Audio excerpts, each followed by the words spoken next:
માણસ ગમે એટલો હોશિયાર બની જાય, માણસ ગમે એટલો તાકાતવાન બની જાય, પણ અભિમાન જ્યારે આવે ને માણસને એમ થાય કે હવે મારા સિવાય દુનિયામાં કોઈ છે નહીં, ત્યારે એનો નાશ થતો હોય છે.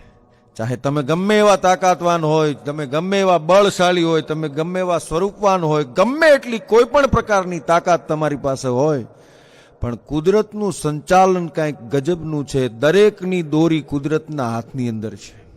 દરેકની પાસે ત્રાજવું, દરેકનું ત્રાજવું કુદરતના હાથમાં છે. એટલે તો એને ત્રિકમ કહેવાય છે. એના હાથમાં ત્રાજવું છે. ચાહે તાકાતવાન તમે દેવ હોય તોય ભલે, દાનવ હોય તોય ભલે, પણ કુદરતના ક્રમની અંદર, જો ઘટનાક્રમની અંદર તમે ફેરફાર કરવાની કોશિશ કરો, પૃથ્વી, પવન, જળ, અગ્નિ, દરિયો, પહાડ, જંગલ, આ બધાને ડિસ્ટર્બ કરવાની કોશિશ કરો તો પરિણામ બહુ ભયંકર આવે. ચાહે તમે દેવ હોય તોય કે દાનવ હોય તો.